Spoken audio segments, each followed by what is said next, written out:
All right, everyone. Happy Monday night. Thanks for joining us, coming here live on Twitch and YouTube and Facebook. I got a great guest tonight. But first, remember to hit that like and subscribe button. Leave a 5-star review.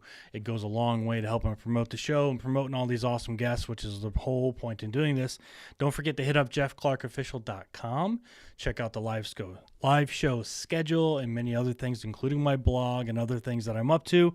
And of course, make sure you stop by Till Zero Coffee and get yourself some brand new coffee. He just launched the brand. It's veteran owned. He gives back to doing things for veterans and getting them outdoors, so your money goes a long way. But tonight we have an awesome guest. JP Perez is the #1 veteran coach. He's going to talk to us about his VetRise Academy, his time in the Marine Corps as a scout sniper, and his time in Chicago PD, and his transition. So it's going to be, man, we're going to get really motivational tonight. I'm going to let him do a little coaching for me. I'm going to tell him about my transition. We're going to kind of work through it. So let's bring him on and let's see what's going on. JP, how you doing, man? Best day of my life, Jeff. Thank you for having me on. Appreciate you. Yeah. There we go. Now I got you on the camera. Yeah, dude. Thanks for doing this. I know we've been talking for the month of January about getting you on here and kind of hanging out and talking. And I want to talk about your VetRise Academy and kind of your transition. You have a very unique story. It's a very personal story, but I think it's very inspirational in the things that I've seen on TikTok and Instagram that you've done. And I think it's just right now in times where, you know, the world's kind of in a lot of uncertainty and there's a lot of things shifting in the federal government. I think it's a good message to hear for veterans who are thinking about leaving or trying new things, finding avenues to get that motivation. So, yeah, well, let's talk first about why did you join the Marine Corps and what was kind of the process behind you deciding I'm going to join the military? All right. Good question. Getting right into it. So it was definitely the commercial with the dragon, right?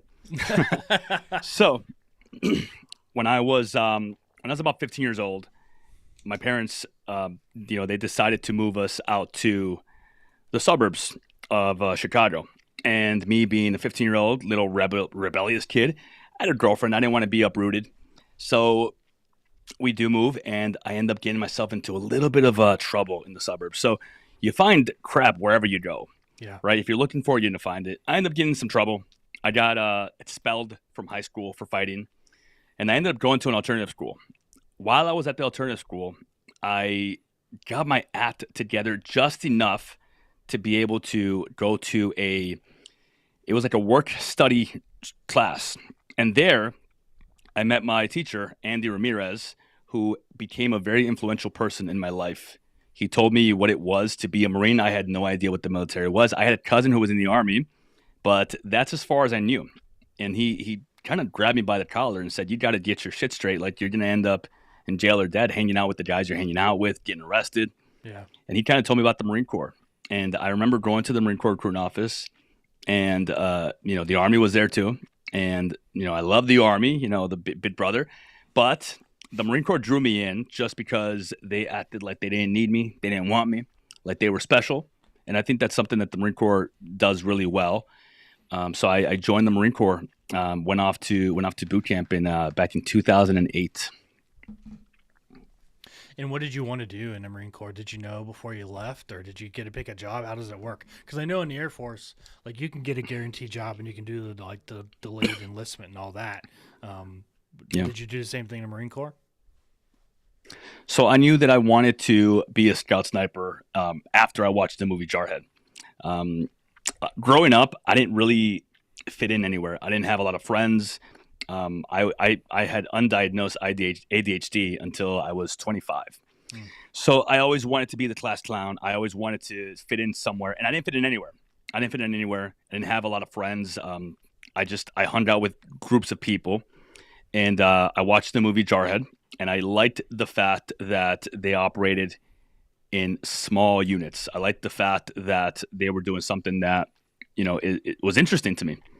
So I went in as 0311, which is just infantry, but I did know that I wanted to try out for the Scout Sniper platoon, which is funny, or I don't know if it's funny, but right now there actually is no Scout Sniper platoons right now. Really? The Marine Corps, yeah. So the Marine Corps did away with them roughly about 2 years ago. I do think that they will make a comeback. I don't think that it's a permanent thing. I think it's reactive. But what's interesting about this is that as I was a poolie and I was learning how to run, and because I never ran, I was not an athletic kid. I didn't do sports. I didn't do any clubs. I hung out with bad kids. So I was learning how to run, learning how to do pull-ups, and there was a Marine there, and he was a corporal who was doing recruiter's assistance, which basically you come home for a little bit. He's from Chicago, and if they put you on recruiter assistance, you don't use your leave block. Right. And he was working us out, and he told us, like, one day I might lead you in combat. And lo and behold, a year later, I get to my unit, I check in, and my squad leader is no one else besides Sergeant Peters, the same guy that told me that he might be leading us in combat one day. Yeah, small world. And he was a scout sniper by trade. And he kind of brought me up in the platoon. He was my mentor. He was the person that kept me going towards my dream of trying out for the scout sniper platoon, and eventually doing the indoc after my first deployment to Afghanistan. And I made it to the platoon. How tough was sniper school? Because they talk about, you read it out in the books and see it in the movies about how tough it is to, you got to low crawl and climb up and get close to a target without being detected and all that. Was it as big as a challenge as they make it out to be, or what was your experience like? It taught me attention to detail like none other. The people that ended up getting disqualified or that they failed, it was for the smallest thing, such as being late by a minute on a timed run, getting spotted after doing 3 qualified stalking exercises. And it really was, I think the attrition rate was probably at close to 50%. Wow. I don't remember how many of us started, but I know that it was about half the class that graduated by the end of it. It was definitely, it's by phases. So there's different phases, and you do have a spotter who is your partner for the entire, time you're there in Scout Sniper School. And it was all I ever wanted. I loved crawling in the mud. I loved the fact that we could operate independently. I loved the fact that, I was doing the thing that I always wanted to do. Well, at least until I turned 17. And then I saw the movie and I was like, this is what I want. Yeah. Andrew Ramirez says, Semper Fi, brother. Hey, Semper Fi, Andrew. So how many deployments did you do in the Marine Corps? So I did 2 deployments. First deployment was to Afghanistan. Second deployment was on a MEU, the 11th MEU. We were actually slated to go to Iraq. And at this point, it's 2008. The drawdown in Iraq has kind of been happening for a little bit. And last minute, they switched it. And they moved us to Afghanistan. So we were all pumped up about that. We were going to Afghanistan. This is 2010. So we had a really long workup. And by the time we got there, I was 21 by the time that I was on my first deployment, which is kind of crazy because, you join when you're 18, and it took us a while to finally get to Afghanistan. Chelsea asks, do you think your ADHD helped you or hindered you from getting that job as a sniper? My ADHD is a superpower. There you go. I think that one of the things that I loved about the military, my watch is talking to me. One of the things that I loved about the military, one of the things that truly helped me thrive in the small sniper community was the fact that everything was organized, everything was detail oriented. It was controlled chaos. Right. So being an infantry unit, it's a lot different. And the reason being is because it's small unit leadership. They do a lot more. It's more dynamic. When I went to the Scout Sniper platoon, we were treated differently. We were treated with high expectations. There was no messing around. You had to have attention to detail. Now, everything around me was helping me with my ADHD because I had a regiment. I woke up at the same time. I showed up at the same time. I was active. I got to do a lot of things in the platoon. And I don't remember having a dull moment being in that platoon. So I do think that it helped me in Scout Sniper School just because my memory is terrible. So I had everything in these flashcards, and I knew where everything was, and all the data, I knew that I could find it easily instead of trying to rely on memory. And honestly, it worked well for me. A lot of people do it that way. The dope actually goes on the gun, but you're supposed to memorize it. And eventually you do memorize it, but having quick reference was really essential for me. Yeah, I can imagine the discipline of it and the structure being something so easy to rely on that you kind of go through the motions. It's almost rhythmic, and it's repetitive, and it's muscle memory that you just kind of go off of. When did you make the call and decide I'm going to leave the Marine Corps, or was that made for you? How did that happen? So because our first deployment took forever for us to make it out there, a lot of guys did not have enough time left on their contract to do the second deployment. I did, because I actually signed a 7-year contract initially. While I was on my second deployment, that's when I actually was a scout sniper. And I'm 22. I'm young. I know a little bit, but all I wanted to do was be able to, and this is going to sound harsh, but this is me 22 years. All I wanted to do was be able to experience that pink mist. Mm-hmm. And I wanted to be able to employ everything that I learned in Scout Sniper School. And we went on a MU. So we were not in a Connecticut environment. And I never had the chance to actually employ those skills, which I'm grateful for now at this point. I have a lot of thoughts and reservations about everything that happened over there, as I'm sure every veteran does. Yeah. Right. But they asked for volunteers to extend and do another deployment with a with an RCT, a regimental combat team, and they needed 3 snipers, and I put my hat in the ring. However, I'm also young, and I'm also, for the first time, dating someone, a girl that paid attention to me because I'm around a bunch of dudes. And I was dating this girl from Chicago, and I thought, well, you know what? I did this. It was fun. I think I'm going to get out, and I'm going to move back to Chicago, because I knew that I wanted to also be a Chicago police officer. I actually tried to take the police test while I was in Afghanistan. They had an online version, and I didn't have enough time in service, but I knew that was what I wanted to do next. So it was a little bit of, I guess, puppy love, a little bit of, this girl is paying attention to me. She ended up becoming my wife. And a little bit of, I did this, I accomplished this. I want to do the next thing that I wanted to do. And the next thing that I wanted to do was I wanted to work undercover in the Chicago Police Department. Is that, did that stem from your time growing up there? Or you just saw... getting arrested and getting chased by them. Did it just kind of go, you know what, it's calling me? Yeah, I think, so my teacher, Andy Ramirez, he was also law enforcement. So he was a Marine, and then he went into law enforcement, and he was teaching criminal justice at the school that I was going to. Okay. And I think that definitely planted the seed of, it's something that maybe I want to do. Again, God bless my parents, but they were very much in the moment. They were very much about providing for us here, now, working, and there was no thought about college, no thought about my future. They were just trying to keep me alive, trying to keep me out of trouble, trying to keep me away from, the bad dudes. And that was on me. That was all my decisions, right? So because of that, I never once really gave any thought to what I wanted to do after the Marines, until I was like, I think I want to go into law enforcement and I want to work undercover. Because to me, it was that next challenge. I felt like I could work undercover as a scout sniper, blending in with my environment. I wanted to do it in a different capacity, and I loved police movies, and I wanted to be able to do that specifically.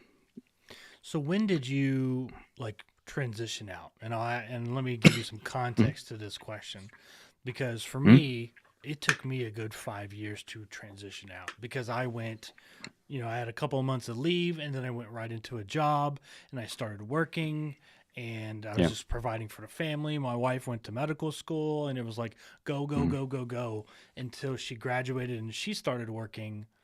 And then that's when I realized I'm not dealing with the anxiety of leaving service well. I'm not adjusting to the world around me, not talking the same language as me. I mean, it took 5 years before it kind of rushed home because of the pace that I was going on.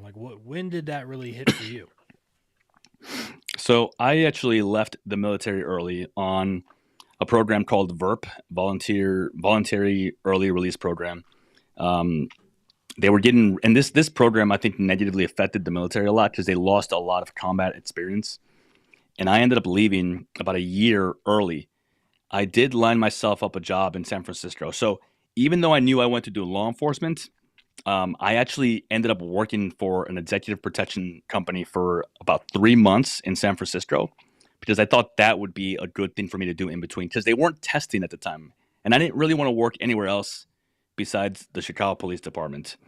I think growing up in the city and seeing them and their leather jackets and just, cool freaking dudes, that's the goal I had. So I went to work in San Francisco doing security and bodyguard work for celebrities. Um, it wasn't all it was cracked up to be. And about 3 months in, yeah, they sell you one thing and then they give you something else, which it's fine. It's the business. But about 3 months there, that's when I ended up like breaking my lease with my orders. Thankfully, I still had my orders, and I moved back to Chicago. As far as like how long did it take me to start really understanding that it was a transition? It took me a long time, and the reason why I say that is because I left the military, moved back to Chicago, and immediately became friends with two Marines who took me under their wing, Joe and Danny.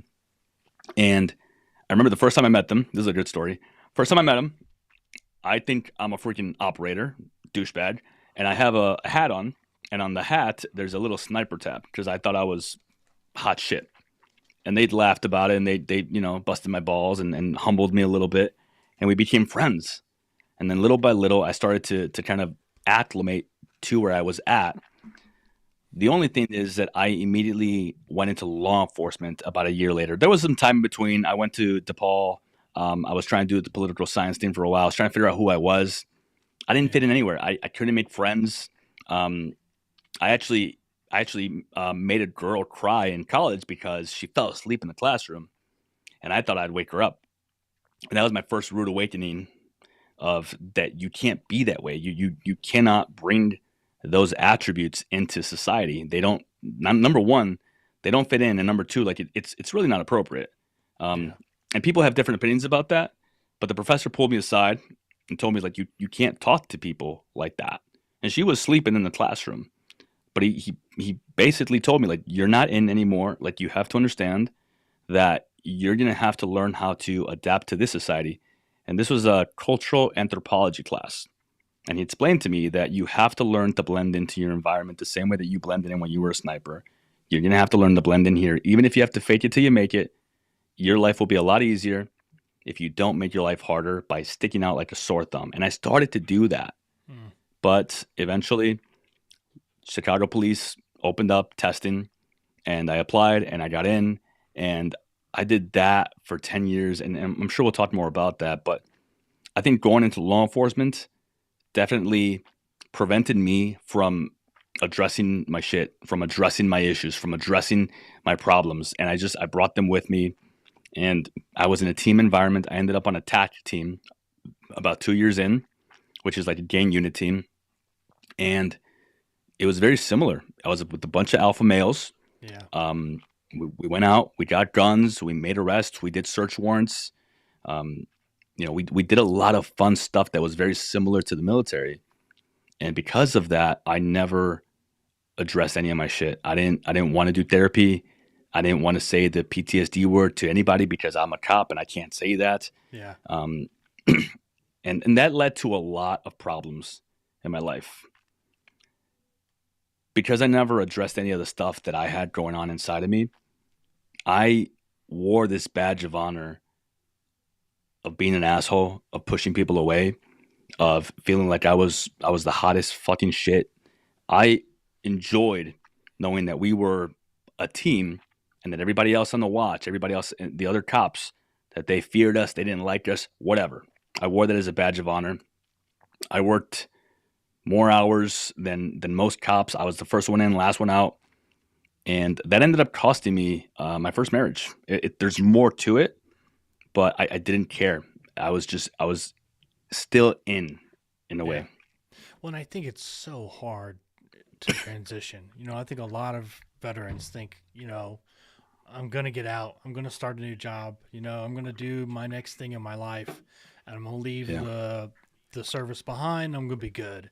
And then you just don't realize that everything from the uniform to the operations tempo to, all that stuff, you don't realize what it really costs you, and it really hit me when I had to realize, like, I have to pick out what I'm going to wear every day. Like, every day. Like, you didn't do that when you're in. You threw the same uniform on almost every single day, and then you went out the door. And now it was like, well, I have to color coordinate. I have to wear a button-up shirt. Like, I got to wear a belt. Yeah. And, it's a whole new world that you kind of just go, why is this such a hard decision all of a sudden? It's an unexpected one that you have to start doing. And then you just don't see the other things that go behind that. Like, that's just the top layer. Once you start digging deeper and you start realizing, everything in our lives in the military is dictated from sun up to sundown, from, going and doing PT to when is chow, when are we leaving? When is the next, commander's called, et cetera, you're told where to be. And then when you have to start doing that on your own, you start questioning and asking questions that maybe you wouldn't have before. And you just start to wonder, like, what the heck is really going on? And that's when the spiral, I think, starts for a lot of veterans, is they start wondering where their place is in life, and they don't know that answer. And then they start looking for that team element again, or they start looking for, whatever's going to help them cope, and we live on the titles. So I don't want to go seek help. I don't want to say the PTSD word or the injuries. I don't want to go talk to the VA because I'm scared of this and scared of that. And it's like, I did the same thing. I didn't really want to talk to a counselor either. I didn't want to admit that I wasn't handling my injuries right. And I'm a fully capable person, but I can't seem to get like the help that I need, but I'm not going to go admit to it.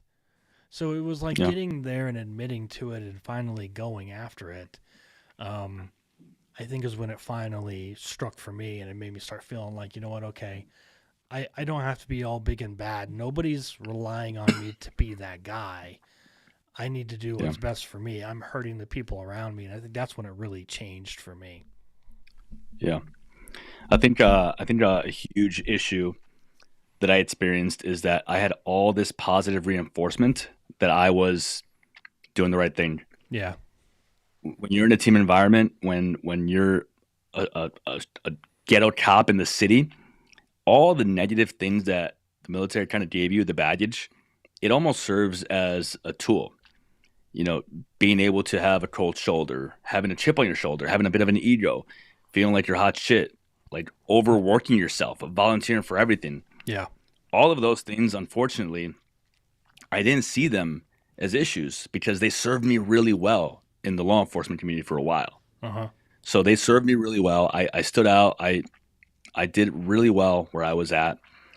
And a lot of things happened throughout the years that led to the culmination of me realizing that I was the problem, that I was the reason why I didn't have any friends, why I drank every night, why I was smoking a pack of cigarettes a day, why I didn't want to really be on this earth anymore. After my first marriage fell apart, I didn't make any changes. I doubled down on dating and drinking, and I ended up in almost immediately another marriage, codependency. And thankfully, a lot of positive came from the second marriage. I have 2 beautiful children because of that. And I think that when my son was born, I think that was the first time when I realized I don't like who I am. I started making changes. I started rolling jiu-jitsu. I started reading Jordan Peterson, and I devoured that book. But what I would do, and I think this was definitely one of the things that really played a huge factor in me correcting a lot of my behaviors. I would read a chapter and I would immediately try and apply it. So I would try and apply it just chapter by chapter. and I started paying attention to like what's changing around me. Yeah. I remember there was a chapter about, the way that you talk to people. And I remember going up to a cop who hated me. And I don't know why. It didn't bother me. I took it like he can't be me, therefore he doesn't like us. And I remember I apologized to him. I'm like, listen, man, I'm sorry for whatever I did to you. I didn't mean to cause this issue between us. And he took it in stride. We shook hands. And then I think that was a real big turning point in me realizing that like you don't have to be a jerk. You don't have to be an asshole to everybody. And it made me realize how often I was that way, how many people I pushed away, my family, my friends, because all I felt like I needed was me and the guys on my team. And I think having a son was definitely a huge turning point for me, and realizing that one day this child is going to like look up to me. And it hits me sometimes. Sometimes it's still surreal. He's 3 years old now. The second marriage ended up in a pretty gnarly divorce over the past 2 years. Thankfully, everything is settled now. But, oh man, the culmination of the past 2-3 years is just, it's relative, because that's also the time that I decided that I was going to leave the police department. So I ended up making it to the undercover unit. I ended up working in gang investigations. Okay. And I went there with my team. So what I wanted, I got it, which again just reinforces the fact that like, hey, the things I'm doing are working. So I don't need help. I don't need to make any changes. And almost around the same time, that's when my son was born. And I was doing undercover work. I got even more involved. I was working more. I wasn't around as much as I wanted to be. And then around the same time, like 8 months later, doing the UC work, they ended up disbanding the unit. Just like that. Just they got rid of the unit. Yeah. No reason? And it was political. Okay. There was a lot of crime on the Red Line, on the CTA, which is the trains, the L system. Yeah. And they knew that we were, whenever you go to a unit or a team, you sign paperwork that basically says that they'll do whatever they want with you. And we were the newest ones there, so they ended up getting rid of the unit. I think they kept like a handful of people just because they didn't want to get sued or not sued, but contract violation. And they ended up putting us all on the trains. And it was such a blow for me. At this point, I'm doing some of the work. I've read the book. I'm rolling jiu-jitsu. I quit drinking. And I'm not sober, but I don't need it the way I used to. I needed it to function before. And I hit this dark place in my life, and I didn't know what tools I had, because I wasn't drinking and I didn't want to, right? I wasn't self-sabotaging. My marriage at that point was still kind of shaky, but we were trying to do therapy. And when we ended up on the trains, I started questioning everything. And at the same time, so this is 2020, and it was so hard because if you remember, that's when we withdrew from Afghanistan around that time frame. Yep. So as we're leaving abandoning Afghanistan, at the same time, my unit just got disbanded. So it just made me question my entire life. Like, what am I doing? Why did I do all that? Why did I do all this? I worked 8 years, sacrificed the marriage, sacrificed my health, my mental health. I didn't get any help. And now they're taking this away from me. This is the only thing that I wanted. And we ended up on the trains, and we started arresting people for things that just didn't make any sense to me. Like I a month prior, we had just done a takedown, and we were taking someone down who was a bad dude. And now we're arresting people for not paying their train fare. And it didn't sit well with me. It didn't sit well with me. And you can make an argument, saying that, well, you're still got to enforce the law. But it didn't sit well with me. And I was still with my team. And nothing against the guys. I love them to death, some of my best friends. But they knew that there was nothing that anyone could do to change what had happened. And they accepted it, and I didn't. I couldn't. It just didn't make sense to me that everything that I ever did in my life was falling apart around me. My marriage was on shaky ground at this point. Afghanistan, we abandoned the people that we were supposed to help. It was this moral injury that I felt. And then they took away the one thing that I had worked my ass off to get in this police department. And now we're arresting people for not paying their train fare. So I made a decision and I stuck by it. So I told myself that in 2 years, I was going to leave the job. I was going to quit. And this was November of 2022. So I started my business. I started researching it. I got my certifications. So to Chelsea's question, the ADHD is a goddamn superpower when you lean into it, because you can launch a business overnight if you just go online, research it, find everything out, pay for the courses, and bet on yourself. And you can argue that that's, irresponsible. I argue that it's the best thing that you can do for yourself when you dive in all the way. So I started my business and I started doing the coaching online. And this was after 2-3 months of like getting everything going. I ended up hiring a business coach. And this was also a very monumental shift in my perspective, because this was a guy that was younger than me. This is a guy from Canada. This is a guy that is doing the thing that I want to do. And I learned so much from him. I absorbed it. I treated it like sniper school, and everything that he taught me that I learned from his program, I applied it immediately. And then one day, making this video, the way that he told me to make it, the way that he told me to talk, the way that he told me to put the hook here, I ended up going from like 200 followers on TikTok to about like 9,000 overnight. Overnight? And that, yeah. Wow. Yeah. Overnight. And that was, I felt like such an imposter because I just started my business. I'm going, I guess, viral. And it was all because of a video that I made. And it's still something I talk about today. And I think it's just because I've never heard it this way. And I haven't heard anyone else say it this way. But the message was that veterans don't come back into society, that we were never a part of society. And I go on to talk about the fact that when you join the military, you're 18. What do you know when you're 18? Nothing. Nothing. You don't know how to do anything. You think you do. Yes. No, nothing. You think so you got the world all figured out. Yeah, you really do. And then you go in, and then you come out, and maybe you're 22, 23, 24, 25, however many years you did, and you're thrown into it. And it's a shift in culture. Like, it really is a shift in culture. I truly believe that when you leave the military, it's like you're leaving a country. You're moving from one place to another place that you haven't operated in. People are different.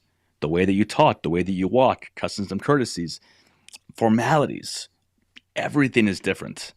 We learn to grow up differently.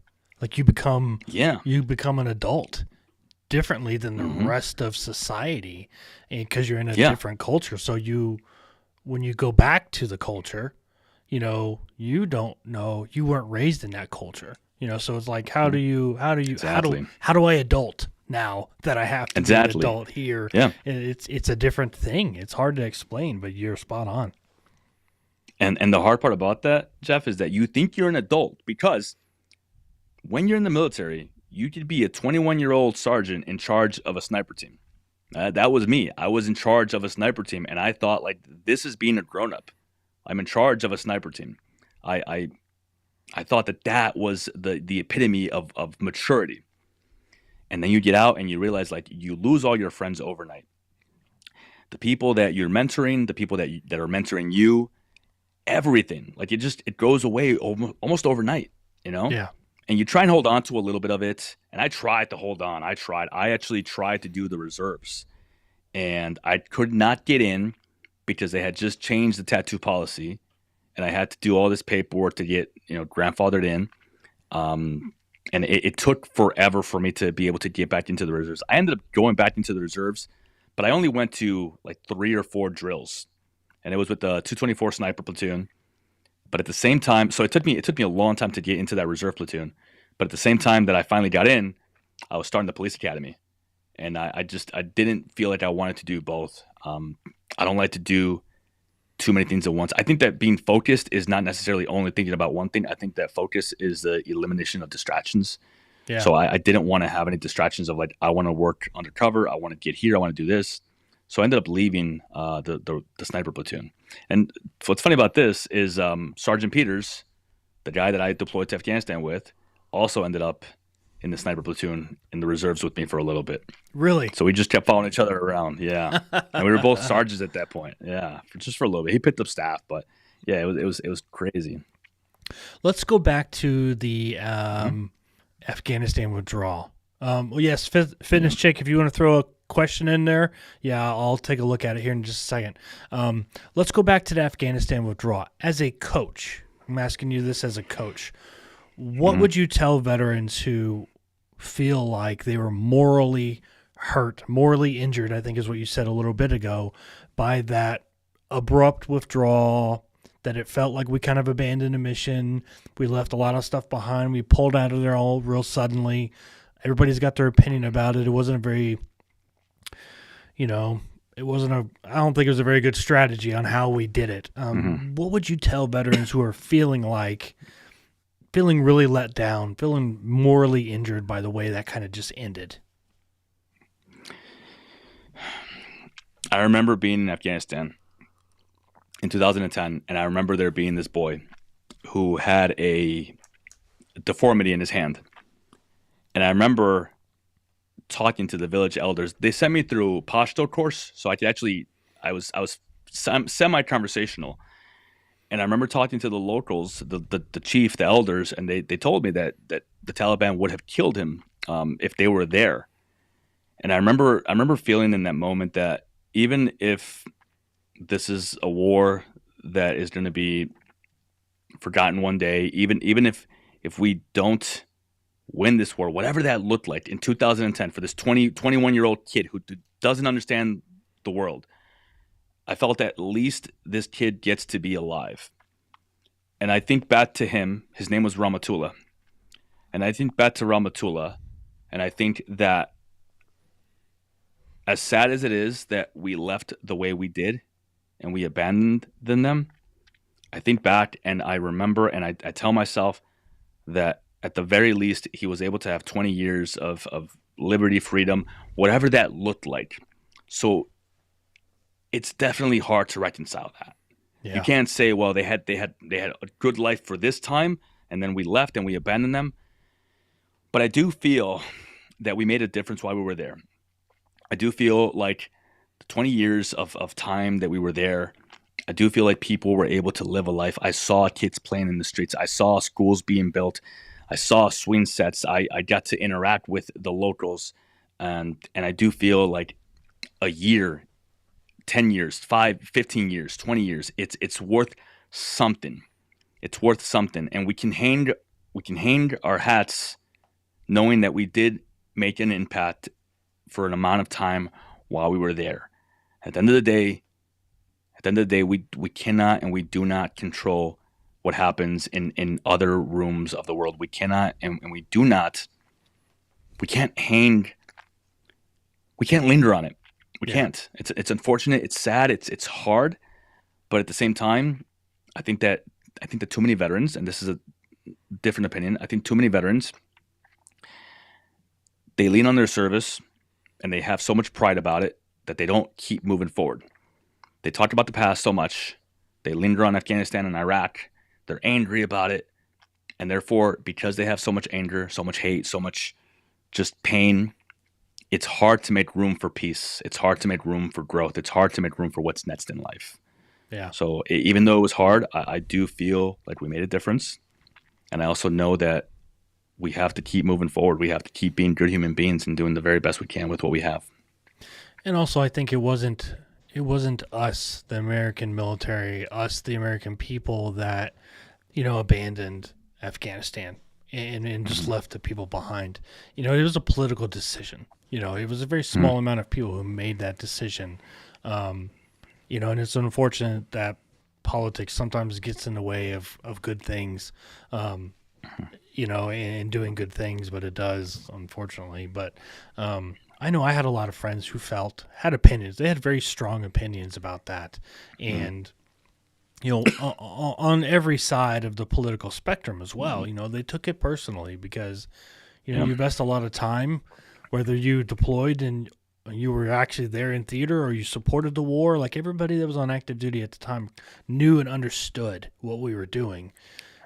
So to kind of pull out like that, I had a lot of friends who had some very strong opinions about it, and it was like, listen, guys, we didn't make this decision. This isn't on us, so to speak. This is on somebody else. They made the decision, not us. Like, if it was up to us, we'd still be over there. And when the Ukraine war popped off, you saw a lot of veterans that had special experiences, and they went over there to Ukraine to help fight that war. And they were doing what they could in the trenches when we weren't sending people over there. So I think you still have a mission. You have to find it, and I think that's a very difficult thing to do when you leave the service.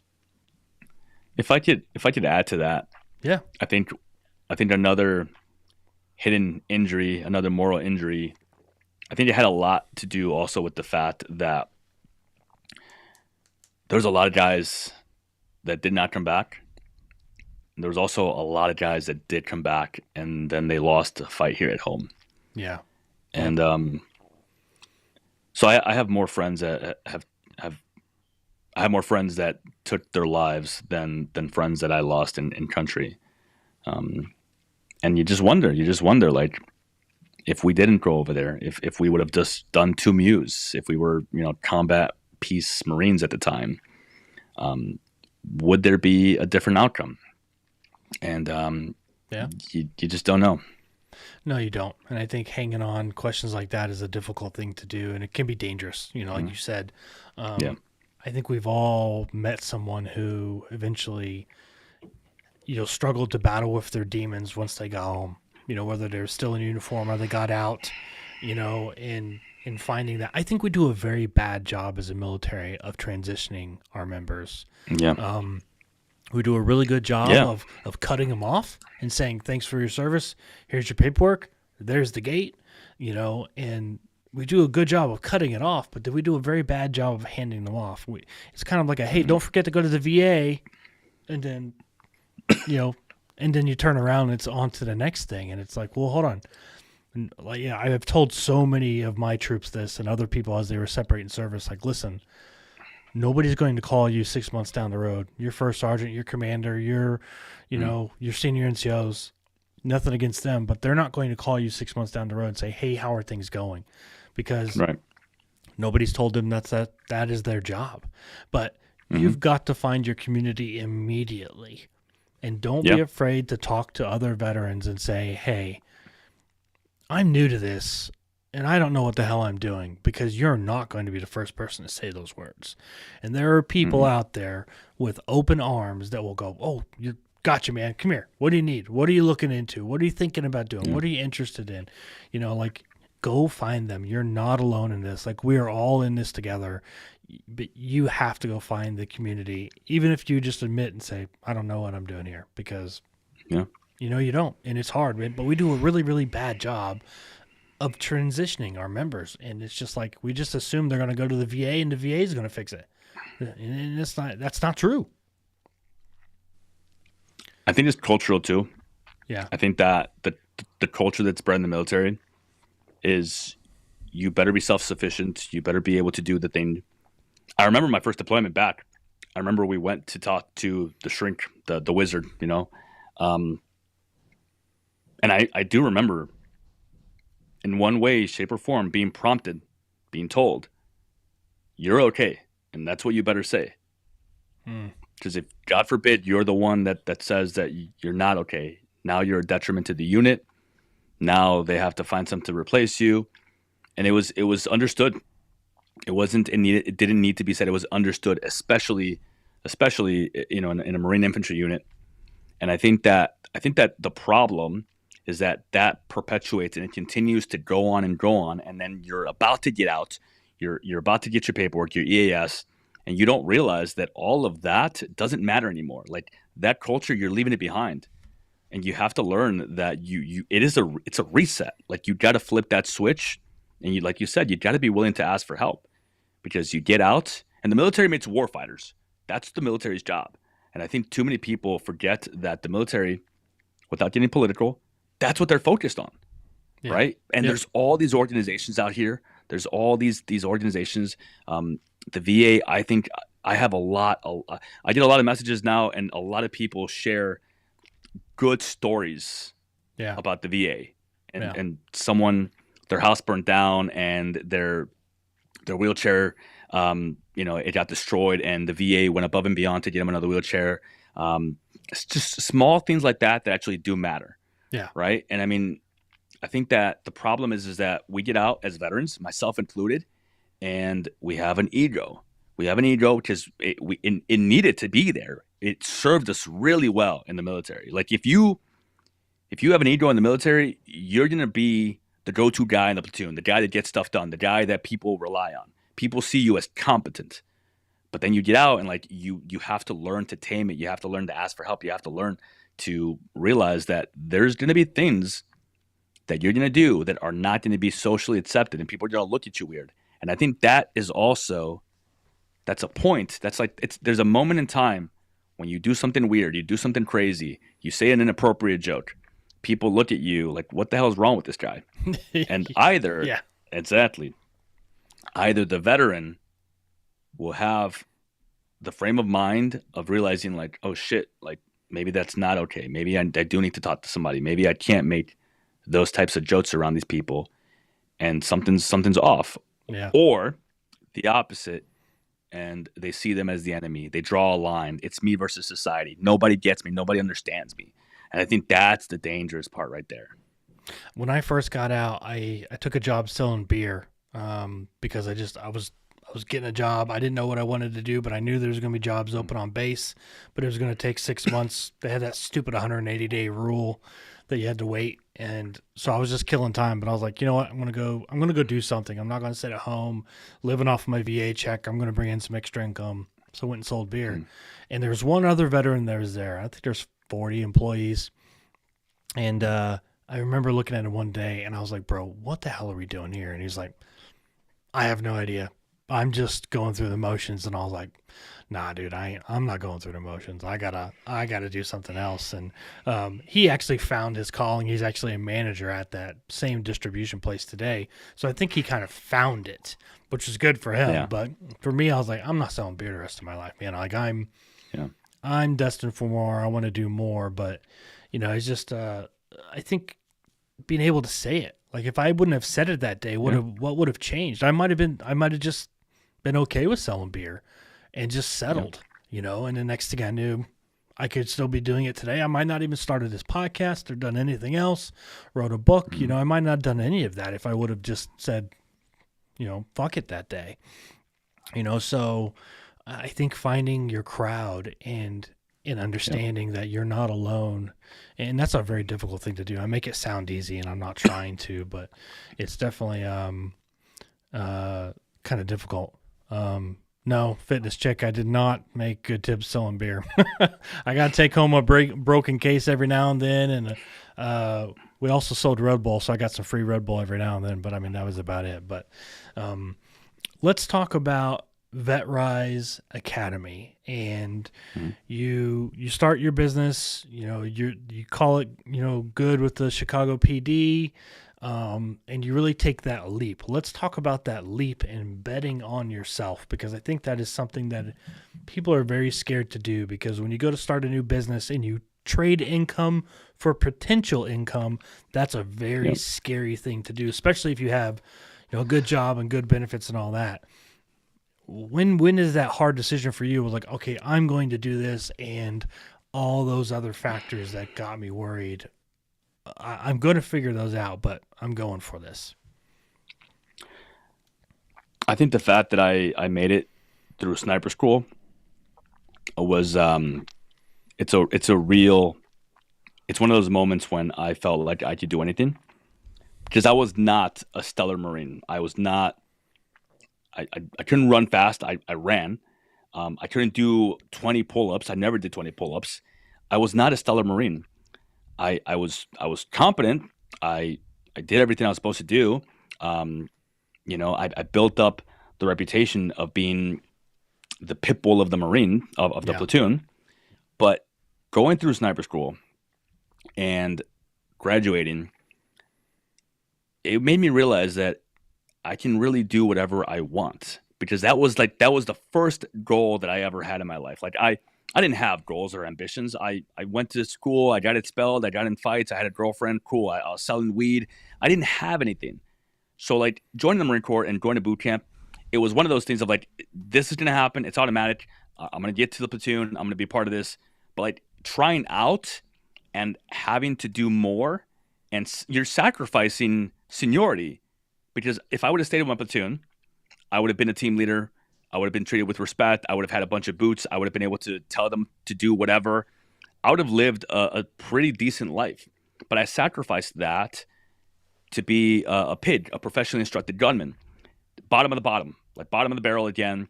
You're running everywhere. They treat you like crap because they're training you. And there is a purpose to it. And I went through all that. And then I went to sniper school. And when I graduated sniper school, that was the realization that if there's something that I want to do, I can do it. And I started to feel that sense of not necessarily invincibility, but more of determination, because I did really well in sniper school. And when I got out, I kept that attitude with me.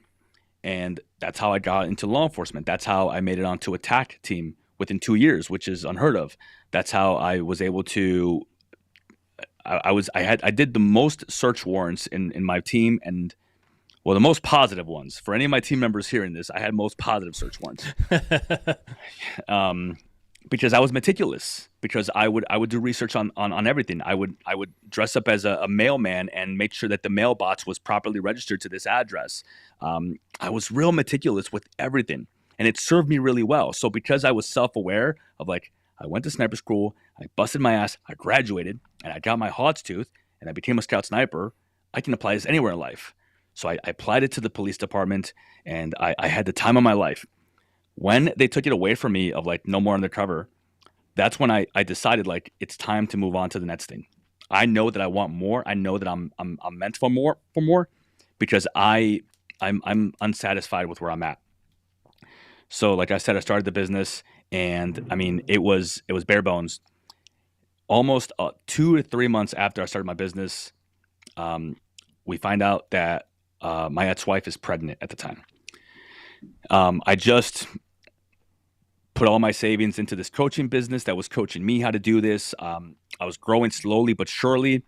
It was a side hustle at that point, but I started to take it seriously. I started to tell myself, like, if I'm going to treat this, I need to treat this as a profession. And divorce happened. Everything went haywire. My life got turned upside down. A lot of darkness. I leaned into betting on myself. I told myself that if there's one thing that I can fix in my life, if there's one thing that I can do, I can't fix my marriage. I can't fix the fact that I'm no longer undercover. I can't. I can't go back. It's over with. I can build something, and I can create something block by block. And if I just keep doing the thing, no matter what, and I don't give up, I'm not going to fail. And I did things that people thought I was crazy for. I wasn't working any more overtime, and everybody loves overtime in the police department. You guys know this. Every waking hour that I had, I would dedicate it to making videos. I would dedicate it to filming the videos. I would dedicate it to coaching clients. I would dedicate it to doing sales calls, getting better at sales calls. And I've never done sales, but I learned it, and I became passionate about it. And I took the same meticulous attitude, the same mindset that got me through sniper school, and I applied it to my business. I ended up hiring 2 family members to work for me, because I knew that if I was going to grow this business, somebody had to be working on it when I was working in the police department. And they ran the company for all intents and purposes, besides the delivery of the service to the client. One of my cousins, Sam, 1 year in, we're at a place where we're pretty comfortable. We're making good money. We're growing. We've had solid months. And we went to an event. I took him to an event with me in Canada, and he's working part-time for me at this point. And I'm talking to my business coach, the coach that's telling me how to grow my business. And I said something to him about how my other employee, my other cousin, she's doing something that I want to change. And he told me, like, why are you telling her? Like, this is your operations manager. You should be telling him so he can handle it. And then I realized that I was stepping all over his shoes, that I wasn't treating him with respect. I was trying to lead him the way that I would lead a Marine. Mm. And that is not going to work. Yeah. You can't. You got to develop. For anybody listening, develop your leadership skills. Like you have amazing leadership skills from the military, but you have to continue to develop them when you get out. You have to learn how to talk to people. You have to have tact. You have to learn that language and the way that you say things, the way that you approach stuff, it really matters. So I apologized to him, and I actually offered him a full-time job. And I told him, quit your job, come work for me. I'll match your pay. And I told him, I'm like, as a matter of fact, move down the street for me. And he took a leap of faith on me, and he quit his job and he came to work. He was our first full-time employee before me. Wow. And he came in, yeah. And now he runs the business with me. So he did that, and he was running the day-to-day. He would show up for me when I was dark and depressed, and I had just been put in handcuffs because someone would say things that weren't true. And thankfully there was evidence, and I won't get into that. But on the dark days when I would just roll out of bed and I was feeling at my lowest because I was living in one bedroom out of my house that I owned because of the situations, he showed up and he helped me grow the business. I was able to slowly pull myself out the same way that I pulled myself out before, by leaning into the things that I knew would benefit me. Working out, training. I do ice barrel plunges every morning. I religiously believe that if you're in a dark place, the only way out is through. You have to be able to understand that if you don't move and you stay stagnant, like that's how you get stuck. And fast forward to November of 2024, last year, I followed through with my word, and everybody else around me, my team, my former bosses, my lieutenants, they all thought I was crazy. They told me, like, just take a desk job. You can still do this on the side. Like, you're making a mistake. You have a pension. Think about your kids. Yeah. And I remember learning, because of my coach, because of the mentor that I had, that I'm not there to convince them. I'm not there to explain myself. They can say what they want to say. But at the end of the day, I would just remind myself, I am thinking about my kids. I am doing this because I want freedom. I am doing this because I know what I'm capable of. I know that we're just getting started. And that's one of the reasons why I started coaching veterans. Because I knew that the things that had helped me and the tools that I was using, the things that were able to save me from all these dark, because it was multiple times, Jeff, multiple times. I knew that these were tools that could help someone else. I knew that there's something about getting confidence when you've lacked it for so long because you lost your purpose, your mission.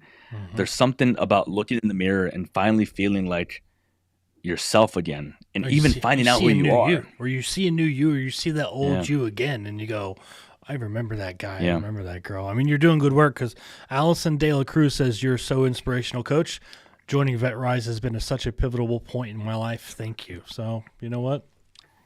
You're doing something Allison's right, my amazing. friend. Allison has been with us for a while. She's one of my Rockstar clients. She's amazing, and I'm so proud of her. She's been doing so many amazing things, and I'm really proud of her. And thank you, Allison, for the kind words. I appreciate it.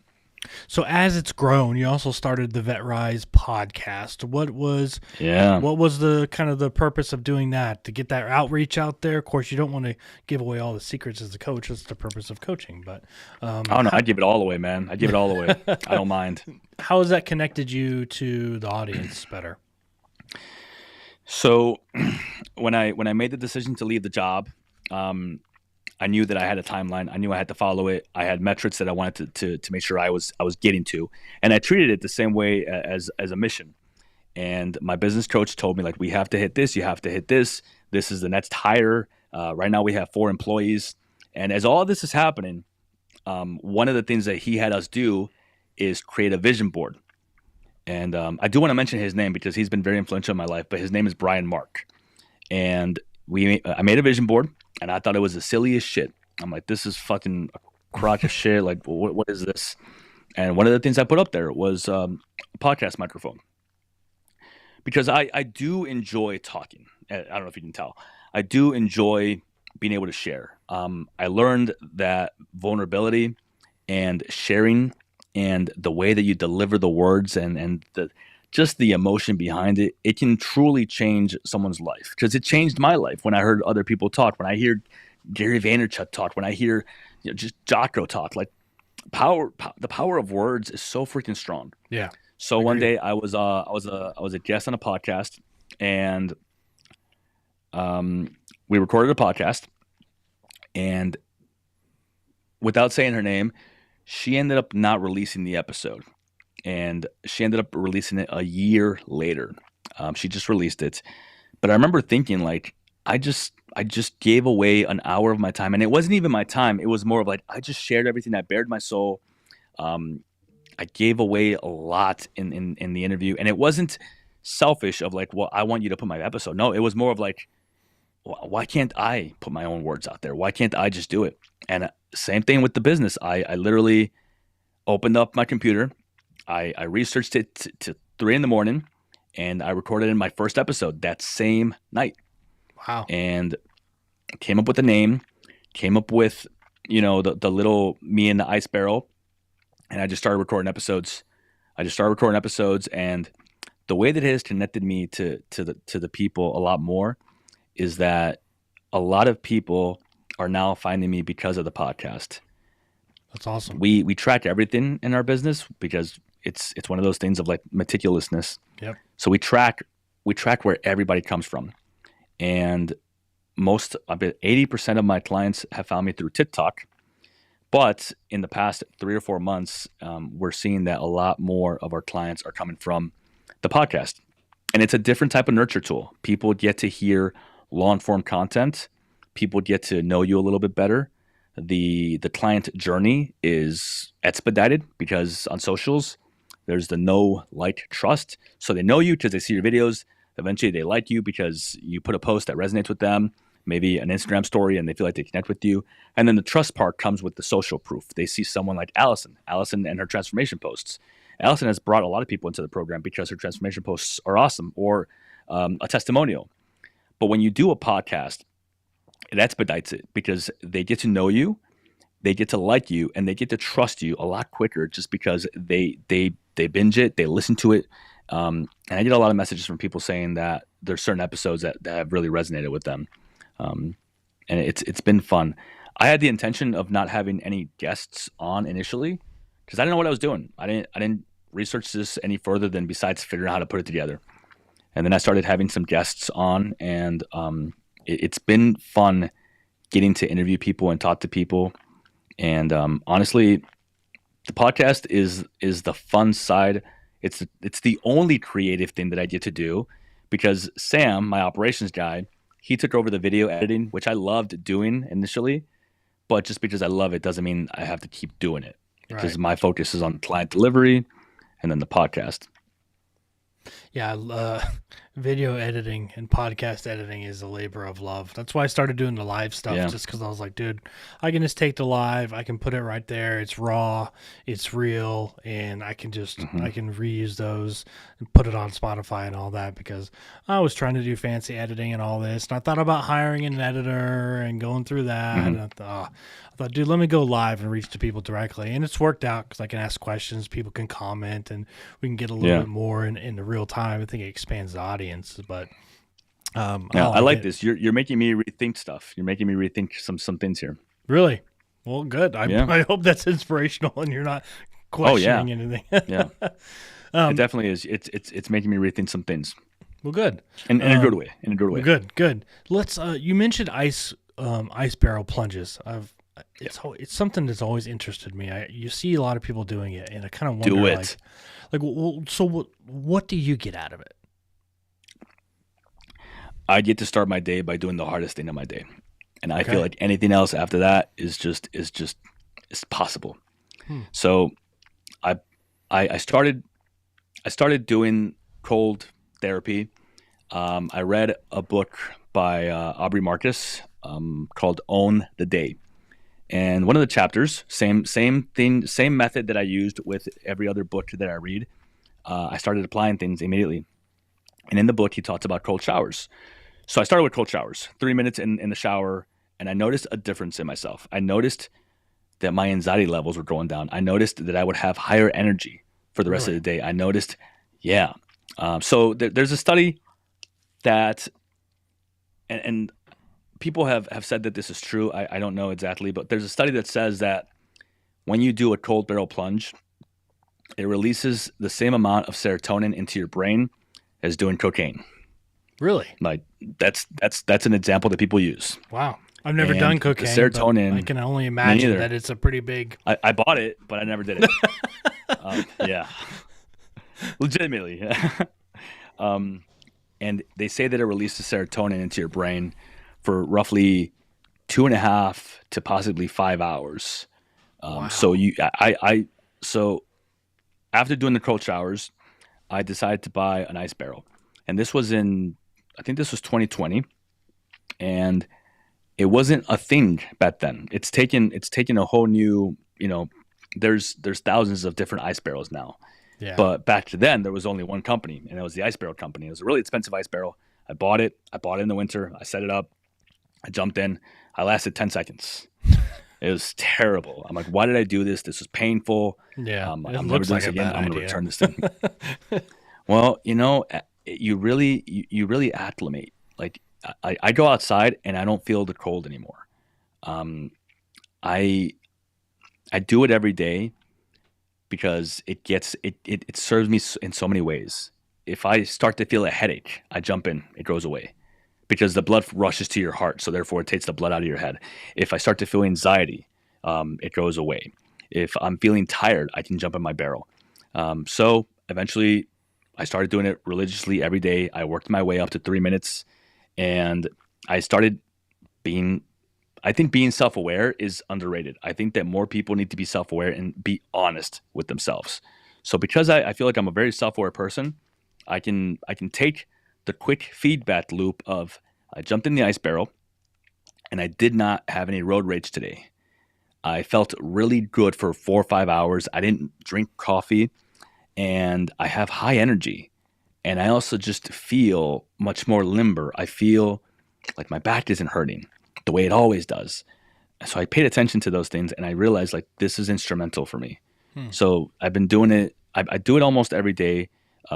There's some winters where I forget to put the little ice pond thing in there to keep it defrosted, and it freezes over, and then I have to break the ice or wait until it doesn't freeze over. But now I have a machine that keeps it cold year round.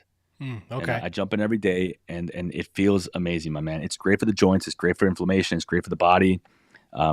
It burns. It even burns fat. But that's not the reason why I do it. I do it because I know that if I jump in there, the rest of my day will be a lot easier. The days that I don't do the ice barrel, the handful of days where I don't do it, man, there's such a difference, Jeff. Such a difference.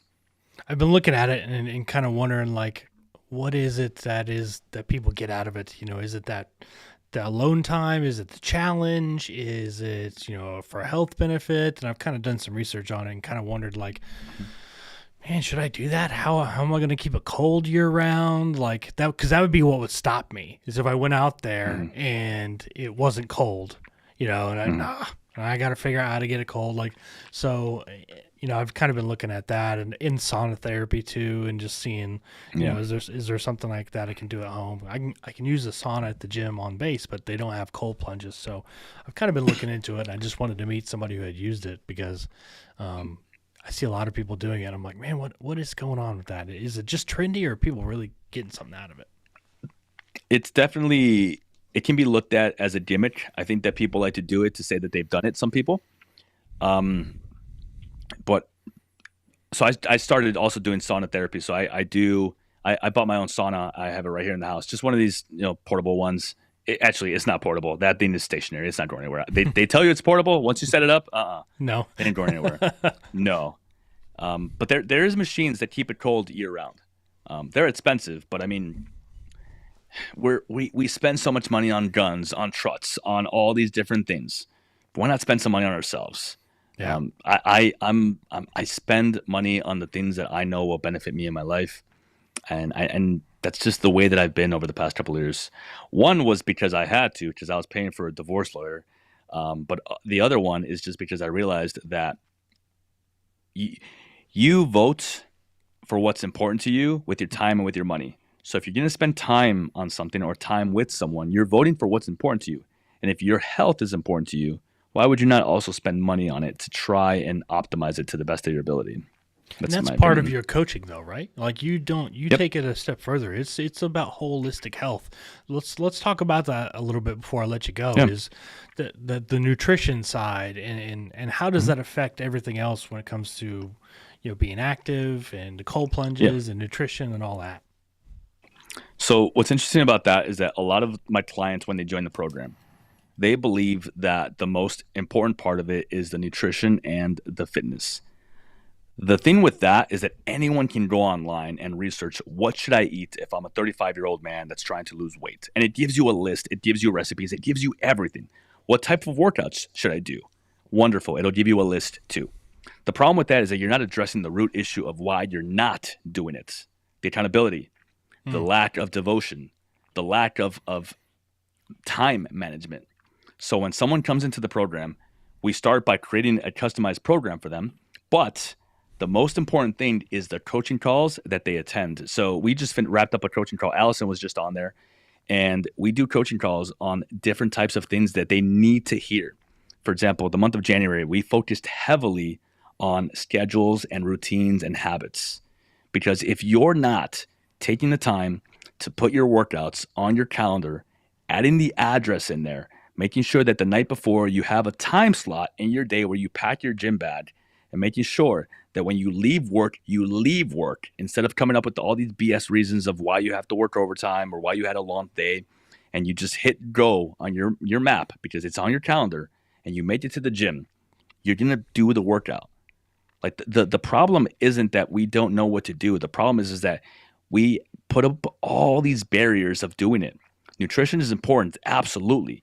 But the way that we get people in my program to be able to be consistent with the nutrition is by getting them some wins in other areas. And then they realize that if they want to really tone it and like fine tune it, the nutrition is the next step. So we do start with the fitness. We start by tracking meals because now they become self-aware. So when you start tracking meals, the number one thing you're going to realize is like, holy shit, I went over by this many carbs. Or, oh, if I eat this, it's going to put me over. And then we do eventually want them to get to a meal plan phase because we want them to learn to intuitively eat. But I'm telling you right now, the biggest wins that I have in my program is from someone losing their job, getting fired, and then the same day finding another job because they said that they finally feel like they have confidence for once in their life. The wins are physical, absolutely, because it comes hand in hand. Because when you start getting your sleep optimized, when you start learning that putting the phone in the same room or having it in front of your face is going to prevent you from falling asleep. When you start realizing that a weighted blanket can help you fall asleep, that you shouldn't eat foods close to bed will help you fall asleep, that making sure your room is nice and cold will help you fall asleep, they fall asleep. And then the next morning they wake up and like, holy shit, I slept really well. I'm going to jump in the cold shower like coach told me to do. And they do it. And then they get all this boost of energy. And now they're going to the gym at 4 a.m. when they thought they never would be able to do that. And now they're doing it consistently. And they start to become self-aware and they start to see the shift. And then they take it seriously. And then they start to realize, like, I can do anything. Carlos Vivanco, I'm sure I'm messing that up, had a No, you got it, comment here. Carlos. He says, JP, for the ones that deployed and didn't get out to go outside the wire because we weren't supposed to or tasked, would you say that we missed out because he would have loved to go outside and see the real Afghanistan? Carlos is in my program. I love Carlos. Carlos is a good dude. So, Carlos, no, you did not miss out. You raised your right hand. You did what less than 1% of America does. And unfortunately, sometimes that's just the way the tables turn. And I'll tell you this right now, Carlos, now that I am a 35-year-old man with 2 kids, looking back, I would not feel like I missed out on taking life. It is a harsh truth. War is something that forever changes you, and war is something that takes a long time to heal from. So you did what you were supposed to do. You raised your right hand. You went in. You served your country. In one capacity, everybody does matter. And this is coming from someone that was an asshole 10 years ago. I was all about infantry only, this, that, Marines. I've completely just changed my perspective on so many things just because I'm growing. I'm self-aware. It doesn't help you. It doesn't help you. So I went on a rant, but my point is no, Carlos, you did not miss out. You raised your hand, you served your country, and you didn't miss out on anything. If anything, in my opinion, you just have to do a different type of healing, because there's healing for sure in the military, whether you deployed or not. There's traumatic shit that happens. Yeah. And no other job in the world are you going to get beat up when you get promoted, right? So like, there's traumatic shit that happens in the military, whether you deployed or not. Like you did your part, man. Brother, before I let you go, tell the people where they can go. Just, check up the VetRise Academy, follow you on social media, and kind of get more from the program and what you got going on. Absolutely. So thank you very much for this opportunity, by the way. We were mostly on TikTok, and then we had that little scare. So we are growing from it. We're launching a website pretty soon.